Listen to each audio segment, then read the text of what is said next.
Hello friend, electrical life में आप सभी का स्वागत है।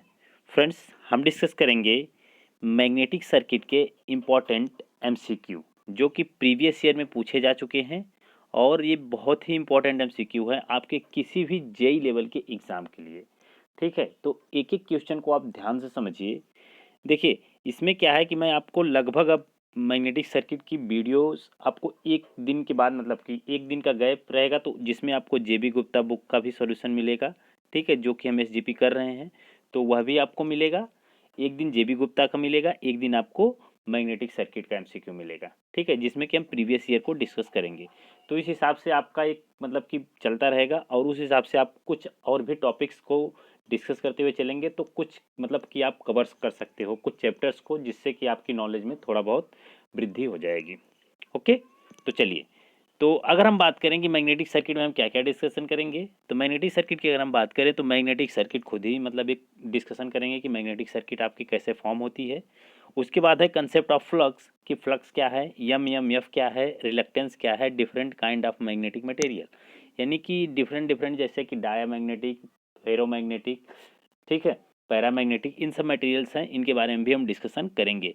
Magnetic calculation for conductor, conductor के लिए मैग्नेटिक कैलकुलेशन क्या होता है उसके बारे में डिस्कशन करेंगे। और फिर इंपॉर्टेंट आपका है कि डिफरेंट टाइप कॉन्फ़िगरेशन क्या होगा, जैसे कि स्ट्रेट, सर्कुलर, सोलेनाइड, इन सब का पूरा डिस्कशन करेंगे। इलेक्ट्रोमैग्नेटिक इंडक्शन के बारे में डिस्कस करेंगे। सेल्फ इंडक्टेंस क्या होता है, और अगर हम बात करें तो म्यूचुअल इंडक्टेंस क्या होता है, इन सब के बारे में हम डिस्कशन करेंगे। जैसे जैसे क्वेश्चन आते जाएंगे उनका डिस्कशन हम करते जाएंगे। ओके, तो आज का जो पहला क्वेश्चन है उस क्वेश्चन में आपका जो दिया गया है वो क्या दिया है कि which of the following is the dimension formula for a mutual inductance. एक म्यूचुअल इंडक्टेंस के लिए डायमेंशन फार्मूला यानी बीमी सूत्र क्या होता है, इंपॉर्टेंट है। कभी भी आपसे पूछा जा सकता है कि म्यूचुअल इंडक्टेंस का बीमी सूत्र क्या होता है। देखो, नॉर्मली पहले ऐसे क्वेश्चन आते थे, अभी फिलहाल नहीं आते हैं, लेकिन कोई गारंटी नहीं है कि नहीं आते हैं तो आएंगे नहीं। ठीक है, तो क्वेश्चन ऐसे आ सकते हैं, इसलिए पॉसिबिलिटी है कि आप ऐसे क्वेश्चनों की प्रिपरेशन करके पहले से ही जाइए। ठीक है, कि करंट का बीमी सूत्र क्या होता है, वोल्टेज का क्या होता है, रेजिस्टेंस की क्या होता है, ये सब 4-5 चीज़ें जो कि आप हमेशा याद करके रखिए, क्योंकि कभी कभी एग्जाम में पूछे जाते हैं। यूपीपीसीएल जेई का एग्जाम हो, एसएससी जेई का एग्जाम हो, उन सब में पूछा जाता है। ठीक है, तो अगर हम बात करें कि म्यूचुअल इंडक्टेंस का जो आपका डायमेंशन होती है वह होती है ml² T⁻⁻², A⁻²। ठीक है, तो म्यूचुअल इंडक्टेंस का जो मतलब है ऑप्शन नंबर सी करेक्ट होगा, ये आपको याद रखना है। ठीक है, ये प्रीवियस ईयर में पूछा गया है। देखिए, जेएमआरसी जेई में 10/06/2017 को पूछा गया था ये, तो क्वेश्चन इंपॉर्टेंट है और ये देखते रहिए, प्रीवियस ईयर में पूछे गए क्वेश्चन है और जो कि बहुत ही इंपॉर्टेंट है। ठीक है, और ये बात याद रखिएगा कि इसमें रेलवे जेई के हो गए। ठीक है, रेलवे जेई, एनएमआरसी जेई, बीएचपीसीएल, ठीक है, इसमें आपको डीएमआरसी, इन सब के जेई के एग्जाम्स जो हुए हैं उन सब के बारे में इसमें दिया रहेगा। ओके, चलिए अब देखते हैं हम अगला क्वेश्चन। अब देखिए, अगला क्वेश्चन आपका क्या है कि which of the following is the correct expression for a hysteresis loss occurring in a material, यानी निम्नलिखित में से कौन सी पदार्थ में होने वाली हिस्टेरिसिस हानि के लिए सही समीकरण है। यानी ये भी देखिए जेएमआरसी में पूछा गया है, तो आपको सही एक्सप्रेशन बताना है हिस्टेरिसिस लॉस का। ऑप्शन आप देखिए, ए ऑप्शन देखिए, बी देखिए, बताइए इसमें कौन सा करेक्ट होगा। ठीक है, करेक्ट ऑप्शन क्या होगा क्वेश्चन नंबर 2 का, तो आपने अगर देखा होगा, ठीक है, ये वाला फॉर्मूला जिसे हम देखते हैं ये एटा नहीं रहता, तो B²F² × V, ये सब फॉर्मूला जो मतलब हम देखने को मिलता है, ये मिलता है हमको ईडी करंट में। ठीक है, कि स्क्वायर्स मिलते हैं, लेकिन हिस्टेरिसिस लॉस में आपको हमेशा देखने के लिए मिलेगा एटा इंटू B⁻1.6, यानी बी मैक्स तो रहता है, ये फ्लक्स डेंसिटी जो रहती है क्या रहती है, मैक्सिमम रहेगी, 1.6 उसके पावर पे रहेगा, into F into V. F जहाँ पे आपकी फ्रीक्वेंसी है और वी जहाँ पे आपका क्या है, वॉल्यूम है। ये पॉइंट आपको याद रखना। तो करेक्ट एक्सप्रेशन आपको जो देखने को मिलता है हिस्टेरिसिस लॉस का, वो ये मिलता है। तो ये फॉर्मूला याद रखिएगा। इसमें हम देखते हैं, चलिए, कि जो मतलब कि लौह पदार्थ में होने वाली हिस्टेरिसिस हानि के लिए सही समीकरण जो आपका है वो क्या है, एटा इंटू B⁻1.6 गुड़े एफ गुड़े वी होता है, जिसमें एटा, देखिए ध्यान से, एटा एटा क्या है, स्टेनमेंटस गुणांक, जबकि बी मैक्स क्या है, फ्लक्स घनत्व यानी फ्लक्स डेंसिटी है, जबकि एफ क्या है, आवृत्ति है, वी क्या है, आयतन है। ये चीज़ें क्लियर हैं। देखिए एक इंपॉर्टेंट लाइन आपकी क्या लिखी है कि हिस्टैरिसीस हानि को यानी हिस्टैरिसीस लॉस को कम करने हेतु यानी कम करने के लिए जो कोर हम बनाते हैं वो किस चीज़ का बनाते हैं, सिलिकॉन स्टील का बनाया जाता है। तो ये पॉइंट आपको याद रखना है कि हिस्टैरिसीस लॉस को जब भी आपको मिनिमाइज करना होगा तो आप किस मटेरियल का बनाओगे, तो सिलिकॉन स्टील का बनाओगे। ये बहुत इंपॉर्टेंट है, याद रखिएगा। इसी तरह से एक तरह का लॉस आपका और होता है ईडी करंट लॉस। कौन सी लॉस होती है, ईडी करंट लॉस। अब कभी कभी पूछा जाता है कि ईडी करंट लॉस को मिनिमाइज करने के लिए क्या किया जाता है। तो ईडी करंट लॉस को मिनिमाइज करने के लिए हम लोग क्या करते हैं, लेमिनेशन का इस्तेमाल करते हैं। ये पॉइंट आपको भी याद रखना है कि लेमिनेशन हम किस लॉस को कम करने के लिए करते हैं, तो वो आपका होगा ईडी करंट लॉस को। नॉर्मली सिर्फ और सिर्फ किस करंट को, ईडी करंट लॉस को। ईडी करंट लॉस और हिस्टैरिसीस लॉस दोनों मिल के आपका बनती है कौन सी लॉस, कोर लॉस। ठीक है, दोनों मिल के जब आपकी मिल बनती है वो कौन सी लॉस होती है, कोर लॉस होती है। तो इसलिए कभी भी आपको सिलिकॉन स्टील का बनाया गया है तो हिस्टैरिसीस को कम करेगा, जबकि लेमिनेशन किए हैं तो वो ईडी को कम करेगा। ठीक है, तो सिलिकॉन प्लस, ठीक है, सिलिकॉन प्लस लेमिनेशन अगर होगा तो फिर कोर लॉस आपकी कम होगी। ये पॉइंट याद रखिएगा। ठीक है, यानी सिलिकॉन स्टील करने से सिर्फ हिस्टैरिसीस लॉस कम होती है, ना कि ईडी करंट लॉस कम होती है। और लेमिनेशन करने से सिर्फ और सिर्फ केवल ईडी करंट लॉस कम होती है, हिस्टैरिसीस लॉस पर कोई भी प्रभाव नहीं पड़ता। ये पॉइंट आपको याद रखना है। चलिए अब हम देखते हैं अगला क्वेश्चन। देखिए अगला क्वेश्चन क्या है कि determine the intensity of magnetisation in ampere per metre. यानी इंटेंसिटी ऑफ मैग्नेटाइजेशन आपसे पूछ रहा है, किसमें, एम्पियर पर मीटर में पूछ रहा है, of a magnet when the pole magnet is 30 ampere metre. Pole magnet कितना दिया है, 30 एम्पियर मैग्नेट, वो sorry ampere metre, and the pole of the magnet is 2 square metre. अब देखिए इंटेंसिटी ऑफ मैग्नेटाइजेशन का फॉर्मूला पता है, अगर नहीं पता है तो एक चीज़ याद रखिएगा कि इंटेंसिटी ऑफ मैग्नेटाइजेशन क्या होता है कि कितनी तीव्रता से आप किसी चीज़ को मैग्नेटाइज कर रहे हो। ठीक है, वो क्या होती है, इंटेंसिटी ऑफ मैग्नेटाइजेशन होता है। और इंटेंसिटी ऑफ मैग्नेटाइजेशन को हम डिनोट करते हैं आई से, और आई बराबर होता है यम अपान ए। यम जहाँ पे आपका पोल स्ट्रेंथ होता है, क्या होता है, पोल स्ट्रेंथ यानी पोल सामर्थ्य, और ये क्या है, क्षेत्रफल होता है। ठीक है, एरिया जिसको आप बोलते हो। ठीक है, तो पॉइंट याद रखिएगा कि इंटेंसिटी ऑफ मैग्नेटाइजेशन का फॉर्मूला क्या होता है, यम बाई ए। यम क्या है, पोल स्ट्रेंथ है, ये क्या है, एरिया है। अब देखिए यहाँ से, तो यहाँ से जो पोल मैग्नेट दिया है, पोल मैग्नेट का मतलब कि पोल की स्ट्रेंथ दिया है 30 एम्पियर पर मीटर, जबकि पोल मैग्नेट का मतलब कि वो कितना एरिया कवर कर रहा है, तो 2 स्क्वायर मीटर का एरिया कवर कर रहा है। इतनी चीज़ें आपको दी हुई हैं। अब आपसे पूछ रहा है इंटेंसिटी ऑफ मैग्नेटाइजेशन, तो बस फॉर्मूला लगाइए, आपका आंसर निकल के आ जाएगा। आई बराबर जो होता है यम बाई ये होता है, जहाँ पे यम पोल स्ट्रेंथ है, ये आपका एरिया है। तो आई बराबर यम का मान 30 दिया है और एरिया का मान 2 दिया है, तो डिवाइड कर देंगे तो 15 एम्पियर पर मीटर हो जाएगा। तो करेक्ट आंसर जो आपका होगा ऑप्शन नंबर डी में आपको दिया हुआ है। तो ऑप्शन नंबर डी इसका करेक्ट आंसर हो जाएगा। चलिए अगला क्वेश्चन है, अगला है कि what will be the produced F in ampere turns in a coil if the coil has 160 tons and the carry a current of 0.15 ampere. अब देखिए जो आपसे पूछा है एम एफ का मतलब होता है मैग्नेटोमोटिव फोर्स, यानी कि मैग्नेटिक फ्लक्स को मोशन प्रदान करने के लिए जिस फोर्स का इस्तेमाल करते हैं उसको हम बोलते हैं एम एफ। क्लियर है, ये पॉइंट याद रखिएगा कि एम एफ का मतलब क्या है कि जो मतलब कि फ्लक्स को मोशन प्रोवाइड करे वो आपका एम एफ है। और एम एफ जो है वो मैग्नेटिक सर्किट में यूज होता है। अगर इसको कंपैरिजन करें इलेक्ट्रिकल सर्किट से तो ये बराबर होता है ई एम एफ के, यानी इलेक्ट्रोमोटिव फोर्स के बराबर होता है एम एफ मैग्नेटिक सर्किट में। यानी जो काम इलेक्ट्रिकल सर्किट में ई एम एफ का होता है वही काम मैग्नेटिक सर्किट में एम एफ का होता है। क्लियर है, तो ई एम एफ का जो मात्रक होता है वह होता है वोल्ट, इसका मात्रक जो होता है वो होता है आपका एम्पियर टन। कहीं कहीं पे आप गिलबर्ट देखते हो, ठीक है, तो याद रखिएगा गिलबर्ट होगा चाहे तो एम्पियर टन होता है।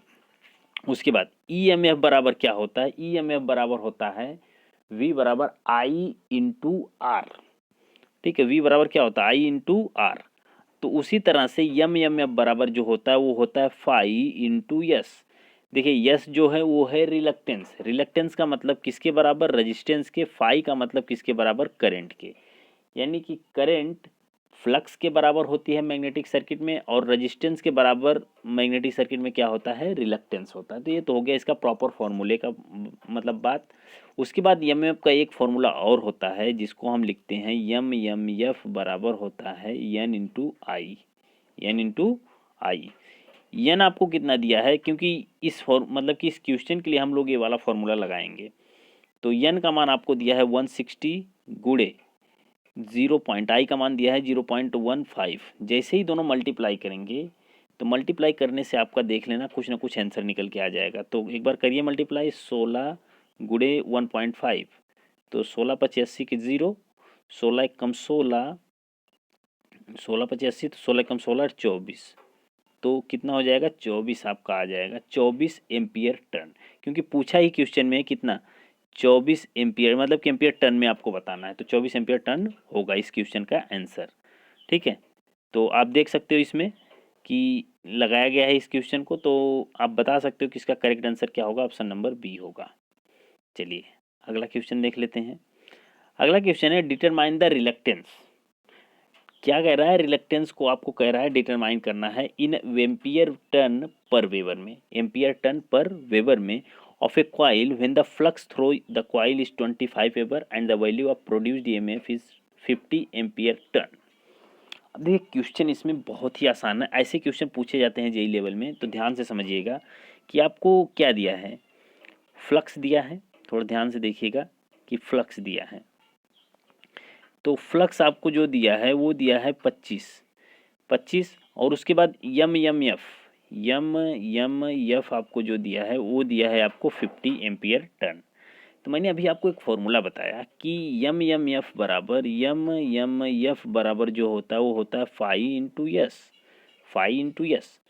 तो आपसे पूछा है यस, यस अगर पूछा है तो आपको देखिए यम में पता है और फ्लक्स पता है, दो चीज़ पता है, सिर्फ यस तो ही निकालना है।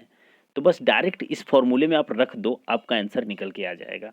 ठीक है, तो देखिए, तो दिया है, तो फ्लक्स जो है ये आपको 25 वेबर दिया है, और एमएफ जो आपको 25 एम्पियर टर्न दिया है। तो प्रतिष्ठम्भ जिसको आप रिलक्टेंस बोलते हो, रिलक्टेंस बराबर जो होता है वो क्या होता है, यम यम एफ अपान फाई, या फिर यम यम एफ बराबर हम लिखते हैं एन इंटू आई, जो कि मैंने अभी आपको बताया था। तो फिर एन इंटू आई अपान फाई, और एन इंटू आई का मान आपको 50 दिया है, तो 50/25 बराबर 2 एम्पियर टर्न पर वेबर हो जाएगा। तो ऑप्शन नंबर ए जो होगा इसका करेक्ट आंसर होगा। और क्वेश्चन बहुत ही आसान है, देखिए ऐसे ही क्वेश्चन पूछते हैं, अगर ऐसे क्वेश्चनों की आपको प्रैक्टिस बहुत अच्छे से है तो आप बहुत ही आसानी से सॉल्व कर सकते हो। चलिए अगला क्वेश्चन देखते हैं। अगला कि what will be the equivalent inductance of A series combination of 5 inductors having same value of inductance. अभी क्वेश्चन थोड़ा सा समझना है कि आपको कंसेप्ट पता है तो फिर बहुत आसानी से आप कर सकते हो। देखिए कि इंडक्टर की बात की गई है, इंडक्टर को हम यल से डिनोट करते हैं, तो 5 इंडक्टर हैं जिनकी वैल्यू क्या है, सेम है। अगर उनकी वैल्यू सेम है, इनको हमने जोड़ दिया है किस में, सीरीज कॉम्बिनेशन में, यानी इनका कनेक्शन किस में है, सीरीज में है, तो फिर इनका इक्विवेलेंट कितना होगा। अब ध्यान से समझिएगा कि चाहे इंडक्टर की बात हो, सॉरी चाहे रेजिस्टेंस की बात हो, चाहे इंडक्टर की बात हो, इनका सीरीज कनेक्शन हमेशा फॉलो करता है कौन सा रूल, कि आर बराबर जो इक्विवेलेंट निकालेंगे तो R1 plus R2 plus R3, ऐसे ये है रेजिस्टेंस के लिए आर इक्विवेलेंट निकालते हैं, उसी तरह से यल इक्विवेलेंट निकालते हैं तो हमेशा होगा L1 plus L2 plus L3, ऐसे करके हम निकाल लेंगे। ठीक है, ये मतलब कंडीशन तब होती है जब एक कनेक्शन कौन सा हो, सीरीज हो। उसके बाद अगर कनेक्शन पैरेलल है, कनेक्शन कैसा है, पैरेलल है, तो हम जब निकालते हैं तो 1/R इक्विवेलेंट ऐसे करके निकालते हैं, 1/R1 plus 1/R2 plus 1/R3 plus ऐसे करके निकालते हैं। ठीक है, ये कॉम्बिनेशन किसके लिए है, ये हम तब अप्लाई करते हैं जब हमारे पास कनेक्शन कैसा होता है, समांतर में होता है, यानी पैरेलल में होता है। उसी तरह से हम निकालेंगे यल इक्विवेलेंट, तो वह होगा 1/L1 plus 1/L2 plus 1/L3 plus जितने भी हो, इसी तरह से हम जोड़ते चले जाएंगे। ठीक है, तो एक कॉम्बिनेशन जो मतलब रेजिस्टेंस का है और इंडक्टेंस का है, इनका तो सूत्र जिसको फॉर्मूला फॉर्मूला सबका सेम, सीरीज कनेक्शन का सेम फॉर्मूला, पैरेलल का सेम फॉर्मूला होता है। दिक्कत तब होती है जब आपको कैपेसिटर दे देता है, ठीक है। कभी कभी आपको कैपेसिटर दे देता है तो कैपेसिटर का फॉर्मूला थोड़ा सा चेंज हो जाता है, और वो चेंज किस फॉर्म में होता है कि सीरीज कनेक्शन होगा तो अपान हम ऐसे लिखते हैं कि 1/C इक्विवेलेंट अपान 1/C1 plus 1/C2 plus 1/C3 plus ऐसे करके हम जोड़ देंगे जितने भी हमारे पास होंगे। और ये कैपेसिटर के केस में ये संबंध जो है ये सीरीज का है, ठीक है। ये किसका है? सीरीज का है, ठीक है। तो इसलिए थोड़ा सा डिफरेंस आपको पता होना चाहिए कि रेजिस्टेंस दिया हो और इंडक्टेंस दिया हो तो आपके लिए फॉर्मूला वही अप्लाई होगा जो रेजिस्टेंस के लिए होता है। लेकिन कैपेसिटर की बात होगी तो इन दोनों से डिफरेंट फॉर्मूला हो जाएगा, यानी उनके लिए जो सीरीज कनेक्शन था, यानी रेजिस्टेंस और इंडक्टेंस के लिए जो सीरीज कनेक्शन था वह इसके लिए पैरेलल कनेक्शन में होगा, और उनके लिए जो पैरेलल कनेक्शन में हो रहा था वह मतलब कैपेसिटर के लिए सीरीज में होगा, ठीक है। तो ये सूत्र जो होगा ये कैपेसिटर के लिए किस में होगा? पैरेलल में, नो सॉरी सीरीज में।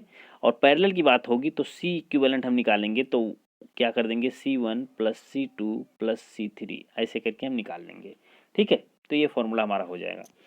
तो फॉर्मूले आपको क्लियर हो गए। अब देखिए 5 प्रेरक तो हैं और सबको किस में जोड़ा गया है? श्रृंखला, यानी कि सीरीज कॉम्बिनेशन में जोड़ा गया है, और सबकी वैल्यू सेम है। तो मैंने मान लिया सभी एल हैं, सबके सभी एल हैं, तो भाई चलो सबके सभी एल हैं तो कोई दिक्कत नहीं है। तो यल बराबर L1 L2 L3 L4 L5 ये दिया है।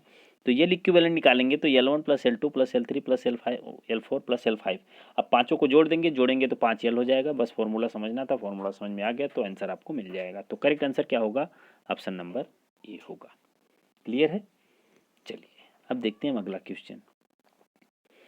देखिए अगला क्वेश्चन क्या है कि determine the energy in joule storage by an 8 henry inductor if the current through the inductor is 4 ampere.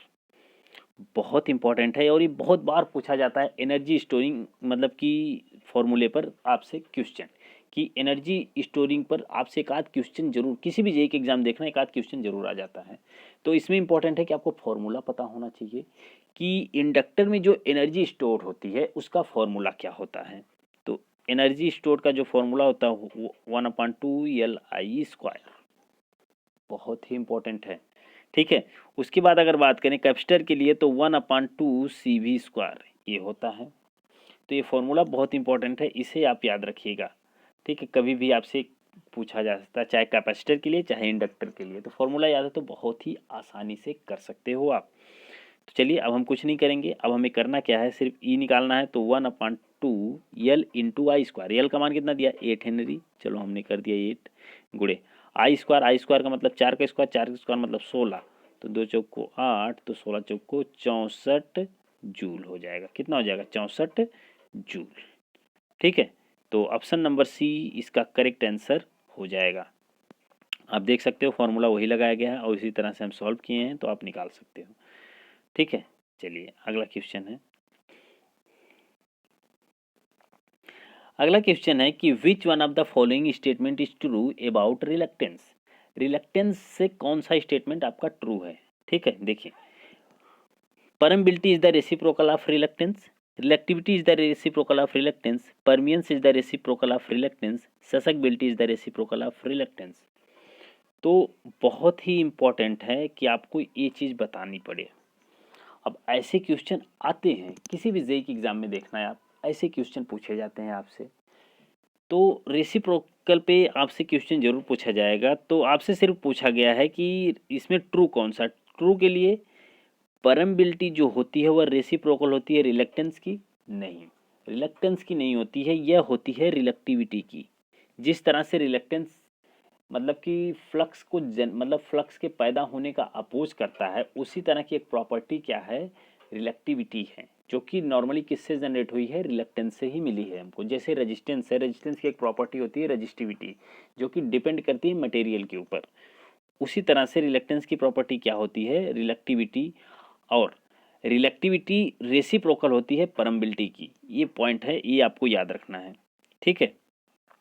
उसके बाद reluctivity is the reciprocal of reluctance. नहीं, रिलेक्टिविटी तो रेसिप्रोकल होती है किसकी? परमिबिलिटी की ना, तो रिलक्टेंस की नहीं होती है। उसके बाद है परमियंस, परमियंस is the reciprocal of reluctance. ध्यान समझना, परमियंस is the reciprocal of reluctance, तो यही करेक्ट आंसर है, ठीक है। परमियंस मतलब कि फ्लक्स को पास होने के लिए परमिशन देता हो, वह हो गया परमियंस। रिलक्टेंस का मतलब कि फ्लक्स के जनरेशन को स्टॉप कर दे, यानी उसका विरोध करे, उसे पैदा ना होने दे, वह होता है रिलक्टेंस। तो परमियंस is the reciprocal of reluctance, यानी रिलक्टेंस जो काम करेगा उसके अपोजिट वर्क करेगा आपका परमियंस। ये चीज़ क्लियर है, परमियंस उसके अपोजिट वर्क करेगा। अब अगर हम बात करें तो परमियंस आपका रेसिप्रोकल होता है रिलक्टेंस का। क्लियर है इतनी चीज़? अब देखिए ध्यान से कि परमियंस जो होती है रिलक्टेंस की विलोम होती है, यानी उल्टा होती है, तथा चुंबकीय फ्लक्स के विकास में सहायता प्रदान करती है। यानी चुंबकीय फ्लक्स का जो डेवलपमेंट हो रहा है उसमें क्या करेगा, आपको हेल्प करेगा, मतलब ये सहायता प्रदान करेगा। यह विद्युत परिपथ की चालकता के समान होती है। कभी भी आपसे पूछे कि इलेक्ट्रिकल सर्किट में परमियंस किसके बराबर है, तो कंडक्टेंस के बराबर होता है क्या, परमियंस। कंडक्टेंस के बराबर क्या होता है, परमियंस होता है। तथा इसकी इकाई क्या होती है, वेबर पर एम्पियर वर्त या हेनरी होती है। बहुत इंपॉर्टेंट है, याद रखिएगा किसकी यूनिट, परागम्यता यानी कि परमियंस। ठीक है, किसकी, परमियंस की जो यूनिट होती है वह क्या होती है, वेबर पर एम्पियर वर्थ यानी ampere turn, weber per ampere turn, या फिर आप कह सकते हो हेनरी होती है। तो बहुत ही इंपॉर्टेंट है दोनों के दोनों, मतलब कि इसकी यूनिट। तो रिलक्टेंस बराबर क्या होता है, 1 परमियंस। तो क्लियर हो गया। अब देखिए रिलक्टेंस के बारे में थोड़ा सा देख लेते हैं। तो यह पदार्थ का वह गुण है जो अपने परिपथ में चुंबकीय फ्लक्स के उत्पन्न होने का विरोध करता है। अर्थात चुंबकीय परिपथ में चुंबकीय फ्लक्स के पथ या मार्ग में प्रस्तुत प्रतिरोध क्या कहलाता है, प्रतिष्ठंभ यानी कि रिलक्टेंस कहलाता है। और रिलक्टेंस बराबर होता है यल अपान mu naught mu R upon ए। ठीक है, ये फॉर्मूला आप याद रखिएगा कि रिलक्टेंस बराबर यल अपान mu naught mu R upon ए होता है, जिसमें आपको यल क्या है कि चुंबकीय परिपथ की लंबाई है मीटर में, जबकि ये है एरिया यानी अनुप्रस्थ क्षेत्र वर्ग मीटर में, और म्यू नॉट जो है निर्वात की चुंबकशीलता है, और म्यू आर यानी रिलेटिव परमिबिलिटी है। ठीक है, म्यू नॉट जो है एब्सोल्यूट है और म्यू आर जो है आपकी रिलेटिव परमिबिलिटी है। क्लियर है इतनी चीज़? चलिए अगला question, which property of a material support the passage of magnetic flux through it, यानी कि कौन सी प्रॉपर्टी क्या करती है, सपोर्ट करती है मैग्नेटिक फ्लक्स को पास होने के लिए। परमियंस, रिलक्टेंस, इंडक्टेंस, कैपेसिटेंस, कौन सी प्रॉपर्टी आपको मतलब कि आपको सपोर्ट करती है। तो इसका करेक्ट आंसर जो होगा वो परमियंस। मैंने अभी आपको बताया कि परमियंस जो होता है वह फ्लक्स को पास होने के लिए क्या करता है, सपोर्ट करता है, जबकि जबकि रिलक्टेंस क्या करता है, रिलक्टेंस, तो रिलक्टेंस आपका क्या करता है, अपोज करता है फ्लक्स को पास होने का, क्या करता है, अपोज करता है। ठीक है, तो क्लियर है, तो इसका correct answer option number A हो जाएगा। ठीक, देखिए चुंबकीय पदार्थ का परागम गुण यानी कि परमियंस का गुण इसमें गुजरने वाली चुंबकीय फ्लक्स का समर्थन करता है। ठीक है, और जो परमियंस इसकी इकाई हेनरी होती है। आदर्श कोर के लिए जो हम मानते हैं परमियंस का मान कितना होना चाहिए, तो एक अनंत होना चाहिए। एक आइडियल कोर की अगर बात करेंगे, ध्यान से सुनना, एक आइडियल कोर की बात करेंगे तो उसका जो परमियंस की मान यानी परमिबिलिटी बोल दो आप, ठीक है, परमियंस ही परमिबिलिटी का प्रॉपर्टी है, तो परमिबिलिटी जो होती है एक आइडियल कोर की वह इनफाइनाइट होती है।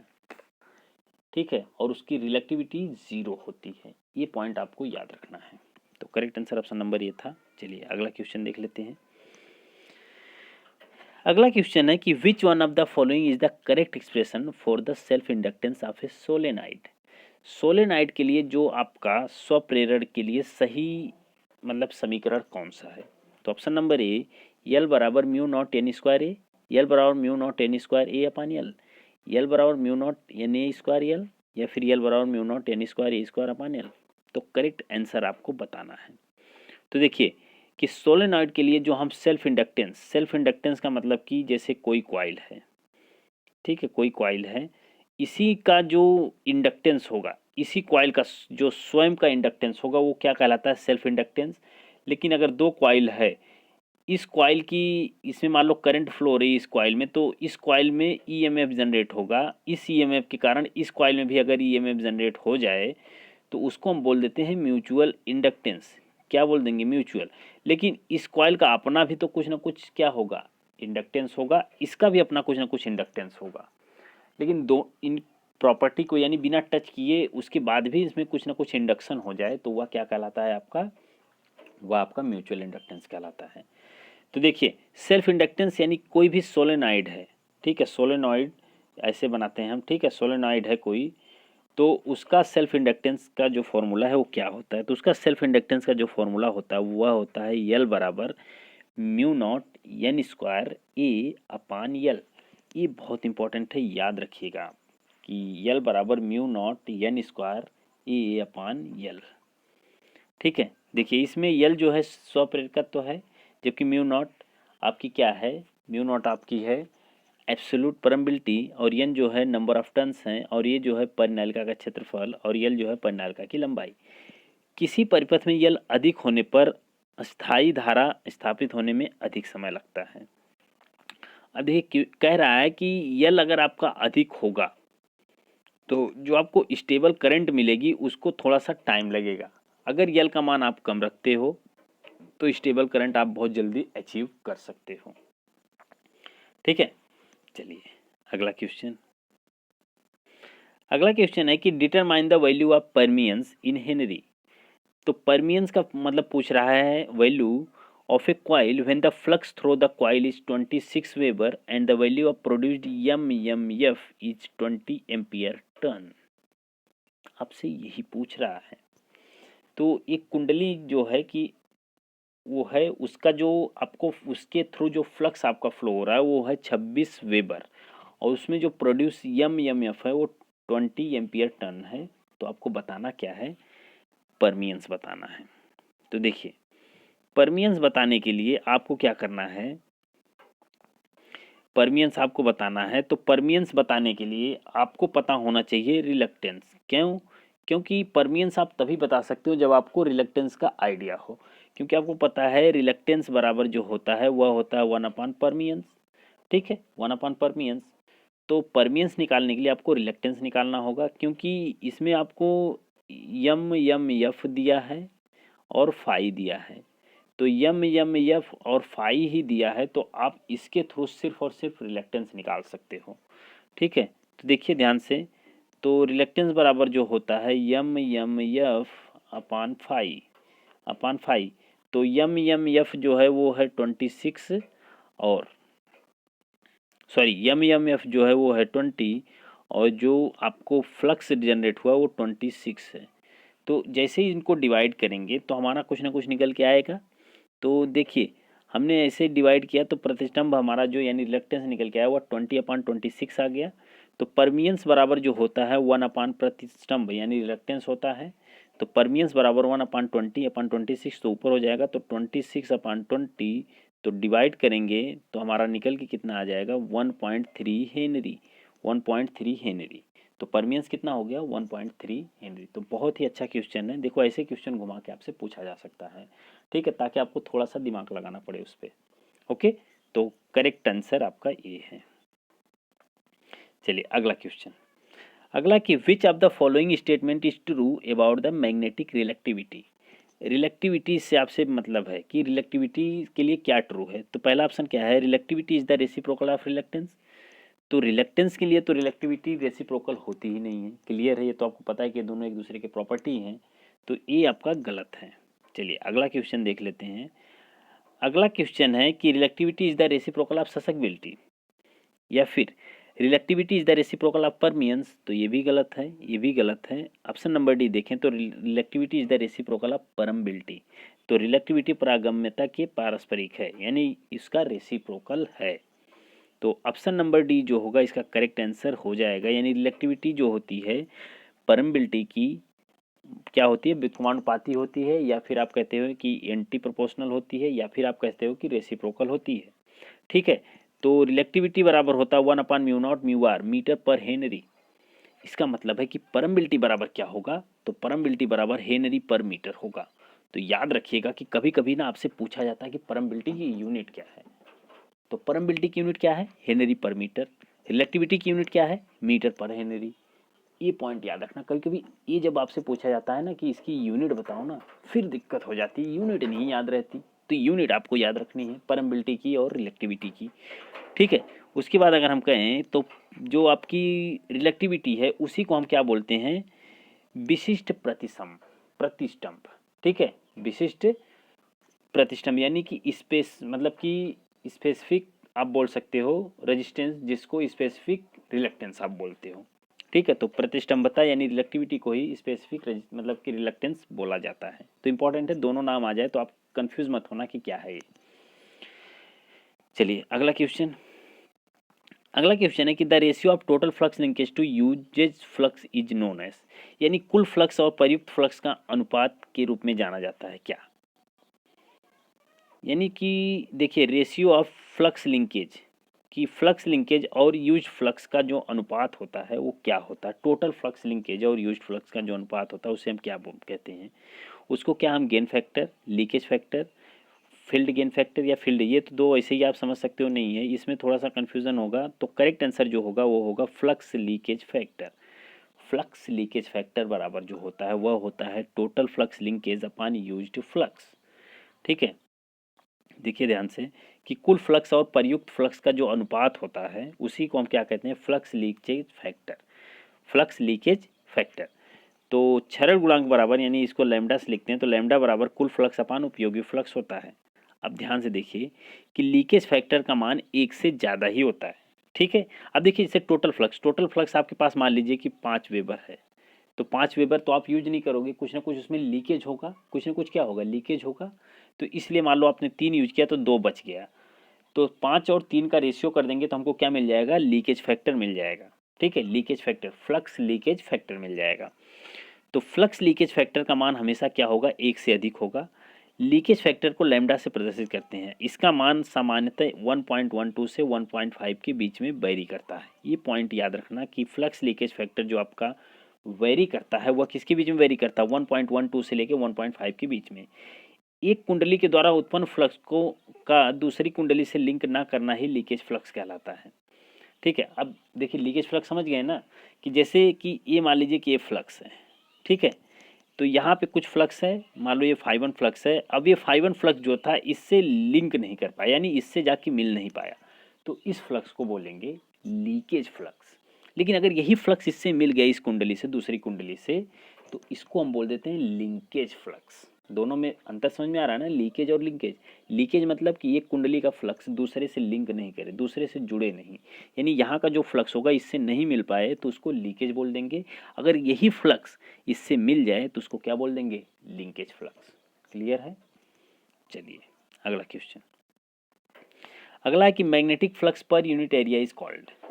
तो magnetic flux per unit area is called, तो मैग्नेटिक फ्लक्स और पर यूनिट एरिया, तो φ/a को हम क्या कहते हैं। अगर आपने पढ़ा होगा ध्यान से कि फ्लक्स पर यूनिट एरिया जो हमारा होता है वो क्या होता है, वह होता है हमारा फ्लक्स डेंसिटी, यानी magnetic flux density. Current density पढ़ोगे I/A होता है, ध्यान समझना। जो भी हम डेंसिटी पढ़ेंगे, current density I/A, mass density M/A, तो इस हिसाब से आपको याद रखना है कि फ्लक्स डेंसिटी की बात हो तो φ/A, flux per unit area, ठीक है। करंट पर यूनिट एरिया, करंट डेंसिटी, ठीक है, J बराबर I/A, पढ़ा तो होगा ना, एम्पियर/मीटर²।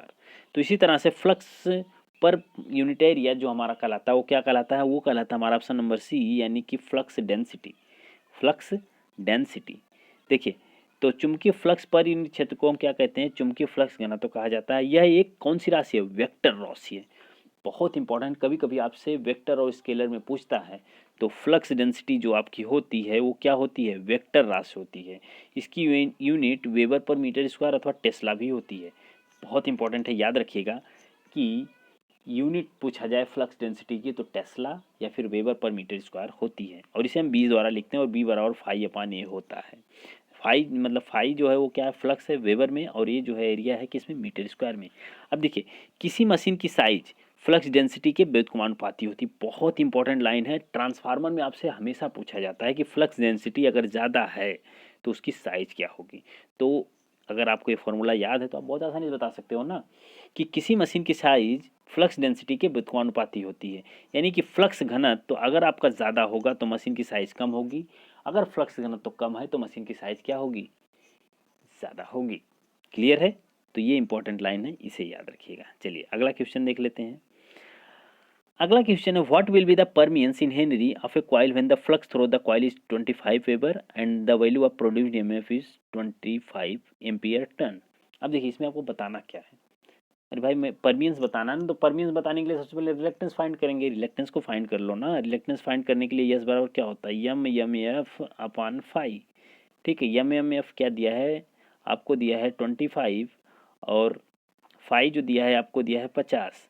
तो रिलेक्टेंस जो होता है परमियंस का रेसिप्रोकल, तो इसको रेसिप्रोकल कर लो 1 मतलब परमियंस, तो परमियंस बराबर हो जाएगा 50 अपॉन 25। ऐसा क्वेश्चन हमने अभी सॉल्व किया था ना, तो 2 हेनरी हो जाएगा। कितना हो जाएगा 2 हेनरी। तो आप देख सकते हो कि इसके लिए जो है ऑप्शन नंबर डी करेक्ट होगा और इनका सॉल्यूशन भी दे रखा है, तो बहुत आसानी से हम निकाल भी सकते हैं। तो करेक्ट है, आसान क्वेश्चन है क्योंकि एक क्वेश्चन हमने इस पर सॉल्व किया था, तो आराम से सॉल्व कर सकते हैं इसको। ठीक है, तो आज की वीडियो को हम यहीं पे क्या करते हैं, स्टॉप करते हैं। नेक्स्ट वीडियो में हम ऐसे ही इंपॉर्टेंट एमसीक्यू को लेके आएंगे। तब तक आप चैनल को शेयर एंड सब्सक्राइब ज़रूर कर दो। ठीक है, क्लियर है? धन्यवाद, थैंक यू।